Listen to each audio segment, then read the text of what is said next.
우리에게 주시는 하나님의 말씀 함께 찾아보겠습니다. 사무엘상 16장 1절에서 13절 말씀까지 함께 보겠습니다. 여호와께서 사무엘에게 이르시되 내가 이미 사울을 버려 이스라엘 왕이 되지 못하게 하였거늘 내가 그를 위하여 언제까지 슬퍼하겠느냐. 너는 뿔에 기름을 채워 가지고 가라. 내가 너를 베들레헴 사람 이새에게로 보내리니 이는 내가 그의 아들 중에서 한 왕을 보았느니라 하시는지라. 사무엘이 이르되 내가 어찌 갈 수 있으리까. 사울이 들으면 나를 죽으리라 하니 여호와께서 이르시되 너는 암송아지를 들고 가서 말하기를 내가 여호와께 제사를 드리러 왔다 하고 이새를 제사에 청하라. 내가 내게 행할 일을 가르치리니 내가 내게 알게 하는 자에게 나를 위하여 기름을 부을지니라.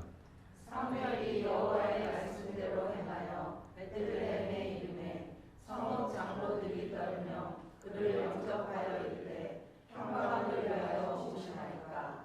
이르되 평강을 위함이니라. 내가 여호와께 제사하러 왔으니 스스로 성결하게 하고 와서 나와 함께 제사하자 하고 이새와 그의 아들들을 성결하게 하고 제사에 청하니라. 그들이 오매 사무엘이 엘리압을 보고 마음에 이르기를 여호와의 기름 부으실 자가 과연 주님 앞에 있도다 하였더니 여호와께서 사무엘에게 이르시되 그의 용모와 키를 보지 말라. 내가 이미 그를 버렸노라. 내가 보는 것은 사람과 같지 아니하니 사람은 외모를 보거니와 나 여호와는 중심을 보느니라 하시더라. 이새가 아비나답을 불러 사무엘 앞을 지나가게 하매 사무엘이 이르되 이도 여호와께서 택하지 아니하셨으니라 하니 이새가 산마로 지나게 하매 사무엘이 이르되 이도 여호와께서 택하지 아니하셨느니라 하니라. 이새가 그의 아들 일곱을 다 사무엘 앞으로 지나가게 하나 사무엘이 이새에게 이르되 여호와께서 이들을 택하지 아니하셨느니라 하고 또 사무엘이 이새에게 이르되 내 아들들이 다 여기 있느냐? 이새가 이르되 아직 막내가 남았는데 그는 양을 지키나이다. 사무엘이 이새에게 이르되 사람을 보내어 그를 데려오라. 그가 여기 오기까지는 우리가 식사 자리에 앉지 아니하겠노라. 이에 사람을 보내어 그를 데려오매 그의 빛이 붉고 눈이 빼어나고 얼굴이 아름답더라. 여호와께서 이르시되 이가 오니 일어나 기름을 부으라 하시는지라. 같이 읽겠습니다. 사무엘이 기름 불병을 가져다가 그의 형제 중에서 그에게 부었더니 이날 이후로 다윗이 여호와의 영에게 크게 감동되니라. 사무엘이 떠나서 라마로 가니라. 종이컵 전화기를 만들어 본 적 있으세요? 상당히 멀리 거리가 떨어져 있어도 신기하게 그 소리가 잘 들리는 것을 여러분 아마 만들어 보셨던 분들은 알 수 있을 것입니다. 그런데 소리가 들리게 하는 중요한 것이 있어요. 그것은 그 두 종이컵 사이에 실이 연결되어 있어야 합니다. 묶여 있어야 하는 것이죠. 바로 그 두 사이를 이어주는 실이 있어야 그 소리가 진동으로 이어져서 그 사람에게 도달해서 다시 소리로 변환이 되어서 그 사람이 그 말을 알아듣게 됩니다. 그런데 여기서 가장 중요한 것은 이것이에요. 실이 끊어지거나 실이 느슨하게 이렇게 늘어지면 그 소리가 전혀 들리지 않아요. 전달되지 않아요. 아무리 목이 실하고 소리를 쳐도 무엇을 얘기하는지 알 수 없다라는 거예요. 연결되어 있지 않으면 절대로 그 사람의 말을 들을 수 없어요. 그리고 그 사람의 생각도 알 수 없습니다. 사울의 가장 안타까웠던 점이 바로 이것이에요. 그는 하나님과의 이 친밀한 관계의 끈이 중요하지 않았습니다. 말은 어떻게 했는지 모르겠어요. 그러나 그의 삶과 그의 모습을 보면 하나님과 연결되어 있었던 이 관계가 그리 중요하지 않았어요. 하나님을 사랑하는 모습도 볼 수 없어요. 하나님을 두려워하는 모습도 없습니다. 하나님의 말씀을 듣고자 하는 그 간절함도 그에게는 없어요. 더 나아가 바로 이 하나님과의 연결된 그 관계를 스스로 그는 끊어버렸습니다. 사무엘상 15장 23절에서 왕이 여호와의 말씀을 버렸으므로. 하나님의 말씀을 버렸다라는 것은 무엇이에요? 하나님을 버렸다라는 것을 의미합니다. 하나님과의 관계를 그는 스스로 끊어버렸어요. 하나님의 말씀을 더 이상 듣지 않겠다라는 것이죠. 하나님의 뜻이 무엇인지 상관이 없다라는 말이에요. 아니, 하나님의 말씀을 듣고 뜻을 알게 되면 어떻습니까? 불편한 거예요. 내가 하고 싶은 대로 할 수 없게 되는 거예요. 간섭받는 것 같고 하나님의 뜻을 아는 것이 껄끄러운 거예요. 부담스럽습니다. 사울은 이러한 불편한 모든 것들이 그저 싫었던 거예요. 그래서 하나님과의 관계와 또한 하나님께로부터 들을 수 있는 모든 통로를 그는 다 끊어버리고 말았어요. 15장 35절을 보면 사무엘이 사울을 위하여 슬퍼하였고 죽는 날까지 사울을 다시 가서 만나지 아니하였다라고 기록하고 있어요. 사무엘이 다시는 사울을 찾아가지 않았지만 굳이 사울도 사무엘을 다시 찾지 않았다라는 거예요. 사무엘을 만나면 어떻게 되죠? 자기를 불편하게 하는 하나님의 말씀 앞에 서야 하는 거예요. 자기가 원치 않는 하나님의 뜻을 들어야 하기 때문에 그저 편한 것, 내가 그것을 듣지 않고 하나님과 아무런 관계가 없는 것이 그저 더 좋았던 거예요. 더 마음이 편한 것으로 그는 선택했습니다. 여러분, 진정으로 하나님의 말씀 앞에 서는 것, 하나님의 뜻을 듣는 것, 우리는 그저 너무 쉽게 하나님의 말씀을 듣는 것 너무 좋다, 하나님의 뜻을 아는 것 너무 복된 거야 라고 쉽게 말을 하곤 합니다. 그런데 여러분, 사실 그렇지 않아요. 하나님의 말씀 앞에 선다라는 것, 그것은 두렵고 떨리는 일입니다. 하나님의 뜻을 안다라는 것, 하나님의 뜻을 듣는다는 것은 나의 가진 생각과 나의 가진 결정이 모든 것 다 흔들릴 수 있다라는 그러한 것을 가지고 있는 거예요. 그래서 사울은 자기 좋은 것을 선택합니다. 자기 마음대로 할 수 있는 편한 것을, 쉬운 것을 선택했던 거예요. 자기 생각대로, 자기 마음대로 할 수 있으니 얼마나 좋았겠습니까? 그렇지 않나요? 우리도 하나님의 말씀이 나를 힘들게 하는 것보다는 내 마음대로, 내 편한 대로 하는 것이 더 좋을 때가 사실 많이 있어요. 그런데 여러분, 그것은 망하는 길인데, 그것은 최악의 길인데 그는 그것을 알지 못하고 자신이 잘못되는 길로 그렇게 열심히 달려가고 말았어요. 여러분, 우리도 그럴 때가 있죠. 이미 우리에게 주신 하나님의 말씀은 아주 분명합니다. 우리를 향하신 하나님의 뜻은 아주 분명하고 선명해요. 그런데 우리도 마치 사울처럼 내가 싫으면, 내가 불편하면, 내 마음에 걸리적거리면 그 하나님의 말씀도, 하나님의 뜻도 아무런 상관없이 행하고 행동할 때가 너무나 많이 있어요. 그 말씀이, 그 하나님의 뜻이 나를 바꾸지 못합니다. 나에게 어떠한 영향력을 주지 못해요. 내 뜻과 마음에 아무런 변화가 생기지 않아요. 여러분, 이것처럼 슬픈 일이 있을까요? 이러한 모습을 보면 너무나 마음이 아프고 안타깝습니다. 사무엘상 15장 35절에 이러한 사울을 보는 하나님의 그 마음이 표현되고 있죠. 여호와께서는 사울을 이스라엘 왕으로 삼으신 것을 후회하셨더라. 공동 번역을 보면 하나님의 마음을 이렇게 표현해요. 여호와께서 사울을 생각하며 통곡하여 마지 않았다라고 말씀합니다. 여러분, 하나님의 마음을 아프게 하지 마시기를 바랍니다. 하나님을 통곡하게 하지 마세요. 우리가 영적으로 어릴 때는, 영적으로 미숙할 때는 혹시 그렇게 할 수 있을지 모르겠어요. 그러나 여러분, 우리가 영적으로 성숙한 이후에는 영적으로 자라나가면서 우리는 변화되어야 합니다. 하나님의 마음을 이해하는 철듦이 우리에게 있어야 하는 거예요. 누군가의 마음을 좀 더 헤아릴 수 있는 성숙한 인격이 우리에게 있어야 합니다. 다른 사람을 좀 더 깊이 품어줄 수 있는 마음의 공간, 그 여유와 그 넓음이 우리에게 있어야 한다고 하십니다. 여러분, 우리 모두가 하나님께 이렇게 기쁨을 드릴 수 있는 영적으로 성숙한 그러한 사람이 될 수 있기를 원합니다. 하나님을 통곡하게 하는 것이 아니라 하나님의 마음에 기쁨과 웃음을 드릴 수 있는 그러한 모습이 우리에게 있기를 원합니다. 본문 16장 1절을 보세요. 여호와께서 사무엘에게 이르시되 내가 이미 사울을 버려 이스라엘 왕이 되지 못하게 하였거늘 내가 그를 위하여 언제까지 슬퍼하겠느냐? 너는 뿔에 기름을 채워 가지고 가라. 내가 너를 베들레헴 사람 이세에게로 보내리니 이는 내가 그의 아들 중에서 한 왕을 보았느니라 하시는지라. 사무엘은 하나님과 끊어지지 않는 관계를 계속해서 이어가고 있습니다. 하나님과 친밀한 교제를 나누고 있어요. 하나님을 사랑하는 동시에 하나님을 두려워하고 경외하고 있어요. 하나님의 음성을 듣는 동시에 하나님의 뜻과 말씀에 언제나 순종하고 그대로 따르고 있어요. 우리는 사무엘이니까 당연히 그럴 수 있지라고 쉽게 생각할 수 있어요. 그러나 여러분, 당연한 것은 하나도 없습니다.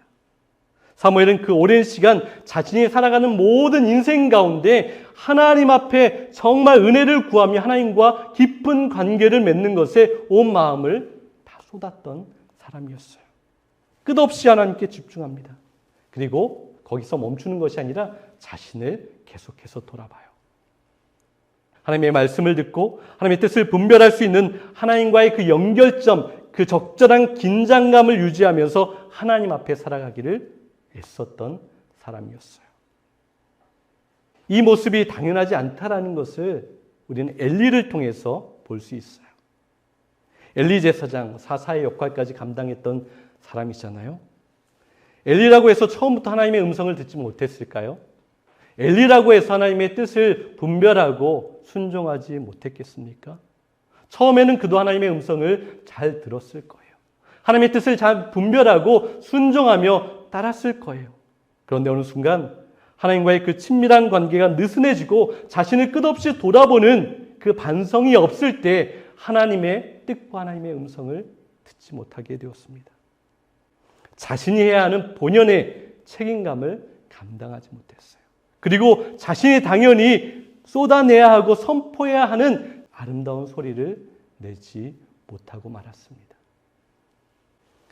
아내가 새롭게 일하는 곳에서 우쿨렐레, 하와이 그 전통 악기잖아요. 우쿨렐레를 가리키는 일을 합니다. 기타처럼 생겼는데 훨씬 작고 줄로 되어 있는 현악기예요. 그 악기가 필요해서 구입을 했는데 집에 와서 줄을 잘 조율을 하고 연주했더니 아름다운 소리가 났습니다. 그렇게 어려운 악기는 아닌 것 같아요. 그런데 이후에 시간이 좀 지나고 보니까 연주했더니 아주 듣기 싫은 이상한 화음이 맞지 않는 소리가 나는 거예요. 봤더니 그 줄이 다 풀어져서 이상한 소리를 내고 있었던 것이죠. 소음처럼 들렸어요. 듣기 싫은 소리가 나기 시작했습니다. 그래서 다시 제대로 조율을 하고 연주를 했더니 그제서야 아름다운 소리가 다시 나기 시작했어요. 여러분, 모든 현악기가 그렇죠. 끝없이 조율을 해야 정확한 음과 아름다운 음을 타낼 수 있는 거예요. 왜냐하면 있어야 할 그 자리가 풀어지면, 움직이면 제대로 된 소리를 낼 수 없기 때문에 그렇습니다. 여러분, 이것은 우리와 하나님과의 관계에서도 동일한 것 같아요. 우리가 하나님의 음성을 듣기 위해서는, 우리가 하나님의 뜻을 알기 위해서는, 우리가 하나님의 뜻을 따라 순종하기 위해서는 끊임없이 우리 믿음의 줄을 하나님께 맞춰서 조율하는 것이 필요한 거예요. 하나님과의 관계의 줄이 풀어져서 늘어지거나 끊어지면 우리의 믿음과 우리의 삶에 문제가 생기게 됩니다. 하나님의 말씀을 제대로 들을 수도 없어요. 하나님의 뜻을 제대로 순종하며 따를 수 없습니다. 하나님께서 기뻐하시는 아름다운 소리를 낼 수 없다라는 거예요.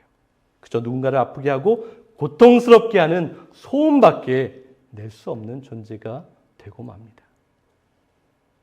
2절을 한번 보세요.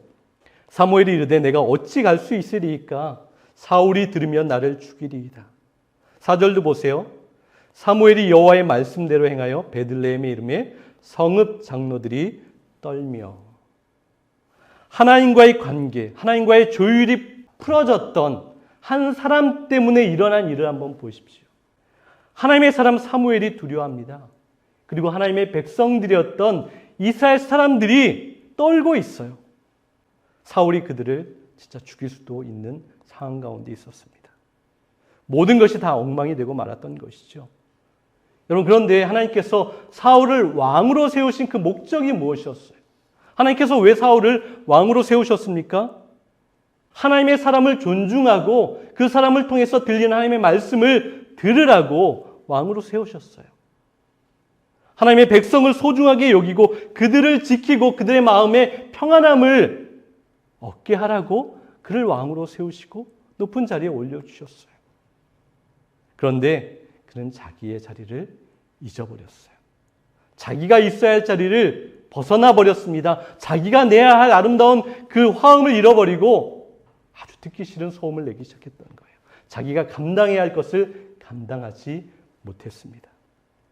여러분, 우리도 하나님과 제대로 관계를 맺지 않으면, 우리가 조율되어 있지 않으면 이렇게 행동합니다.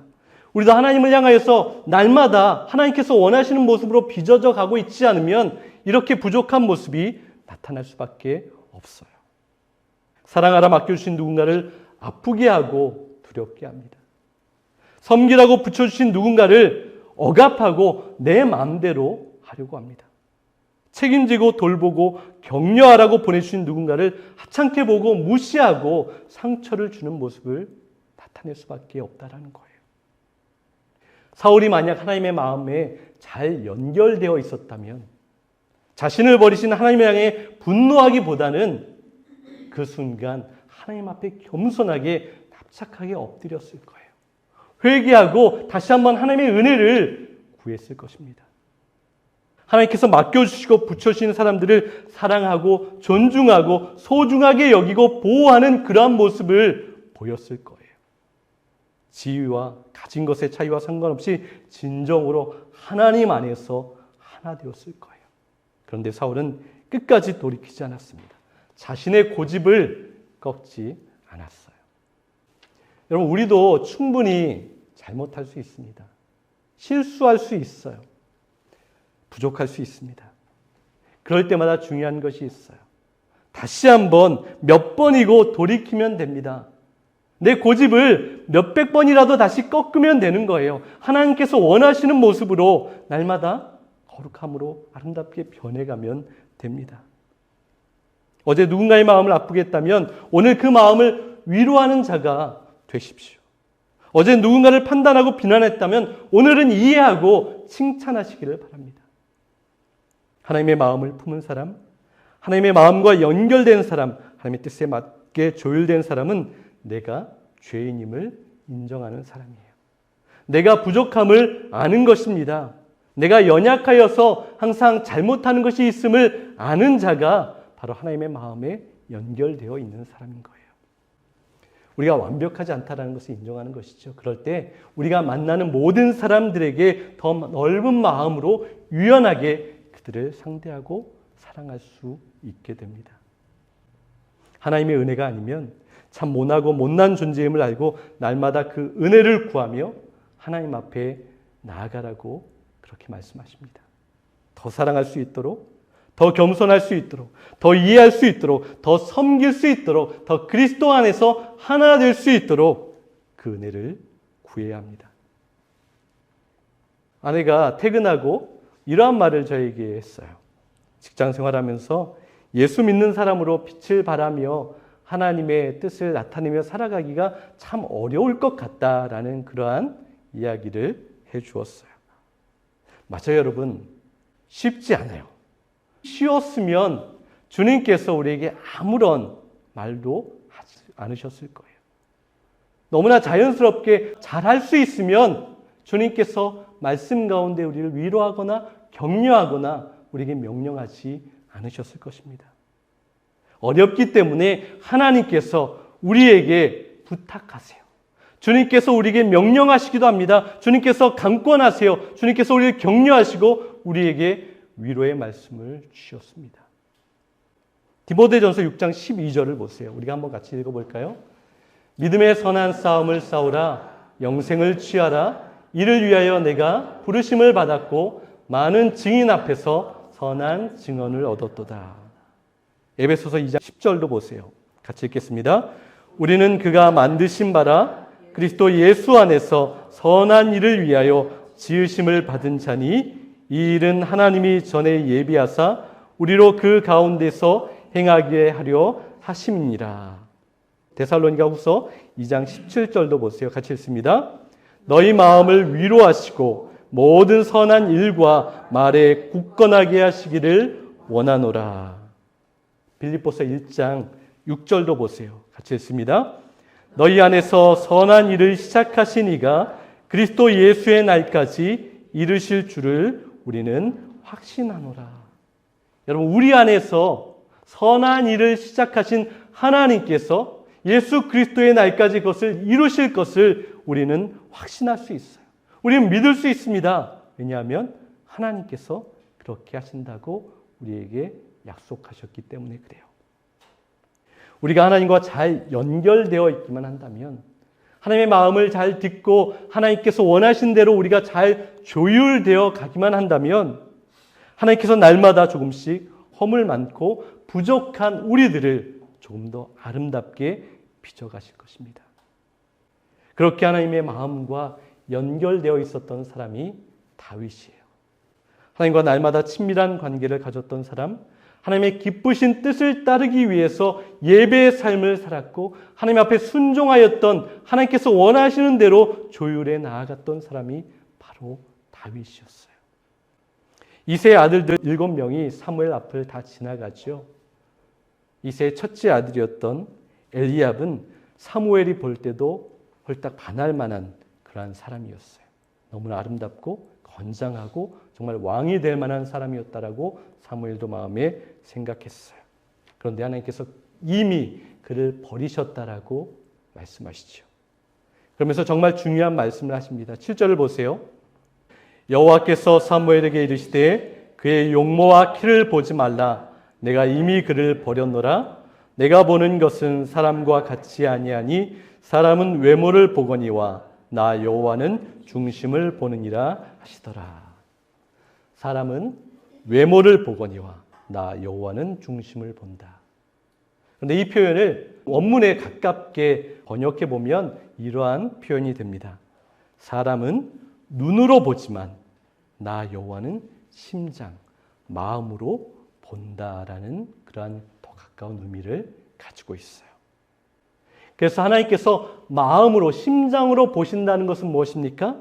하나님의 마음에 연결되어 있는, 연결되기를 간절히 소망하는 사람을 하나님께서는 기뻐하신다는 거예요. 하나님께서 마음으로 보았더니 그 마음이 하나님과 함께 된 사람들을 인정하시고 찾으시고 좋아하신다라고 말씀하고 있어요. 하나님께서 마음으로 보신다는 것을 우리는 정확하게 이해할 수 없지만 하나님께서 보시는 것은 정확하다. 하나님께서 인정하시는 것은 완벽하다라는 것을 우리에게 말해주고 있어요. 7절의 원래 표현 때문에 다윗의 외적인 모습이 아주 형편없다라고 해석하는 그러한 경우도 있어 왔습니다. 그런데 그렇지 않다라는 것을 우리는 알 수 있어요. 12절에 보면 그는 볼이 붉고 눈이 아름다운 잘생긴 소년이었다. 18절을 보면 그는 수금을 잘 연주할 뿐 아니라 용사이며 용감한 군인이며 말도 잘하고 외모도 좋은 사람이었다.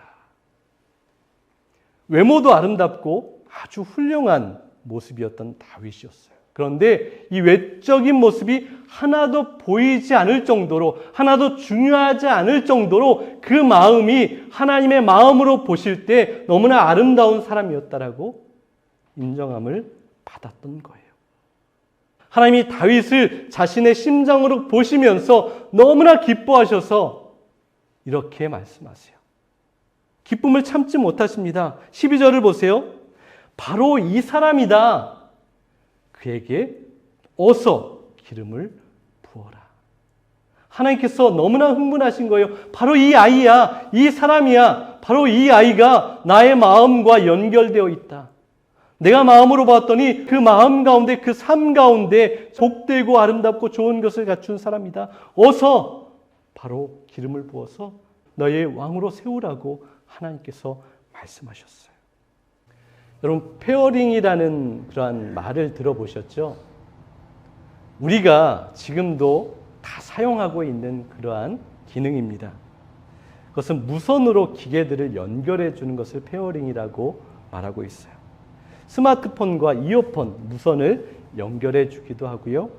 시계도 연결해 줍니다. 그리고 여러분들 운전하는 차와 스마트폰을 연결해서 소리가 나오기도 하고요. 지금 여기 있는 스피커도 바로 그렇게 페어링 되어 있어서 소리가 나는 것이죠. 그런데 이 페어링을 사람과 사람 사이에도 사용되는 언어인 거예요. 그것은 마음이 짝을 이루다, 마음이 하나가 된다라는 그러한 모습으로, 그러한 단어로 사용됩니다. 그리고 하나님과 사람과의 관계에서도 사용될 수 있는 것 같아요. 여러분, 하나님과 다윗의 마음이 바로 짝을 이루었다라는 거예요. 연결되었습니다. 페어링 된 거예요. 그래서 하나님의 마음이 다윗의 마음이 되었어요. 하나님의 소망이 다윗의 소망이 되었습니다. 하나님의 아픔이 다윗이 아파하는 것이 되었던 거예요. 하나님께서 이렇게 하나님의 마음에 자신의 마음을 연결하는 사람을 그렇게 기뻐하시고 지금도 찾으신다라고 우리에게 말씀하십니다. 여러분, 우리도 하나님의 마음으로 보실 때 하나님의 마음과 연결되어서 하나 되기를 간절히 소망하는 자들이 되기를 원합니다. 날마다 하나님을 간절히 찾고 순간마다 하나님의 마음과 하나 되어서 동기화되어서 하나님께서 기뻐하시는 것을 나도 기뻐하고 하나님께서 원하시는 것을 나도 원하고 하나님께서 싫어하시는 것을 나도 싫어하는 그러한 모습이 우리에게 있기를 소망합니다. 다윗은 실수를 많이 하기도 했어요.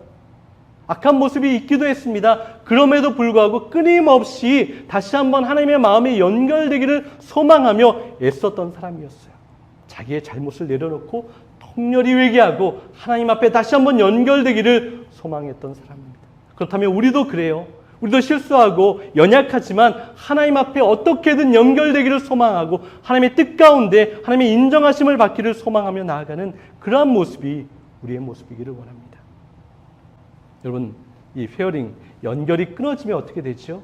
제대로 소리가 나지 않는 거예요. 작동하지 않는 것처럼 우리가 하나님과 날마다 제대로 연결되지 않으면 우리가 당연히 감당해야 할 것, 우리가 당연히 해야 할 것들을 망치고 말 때가 참으로 많이 있습니다.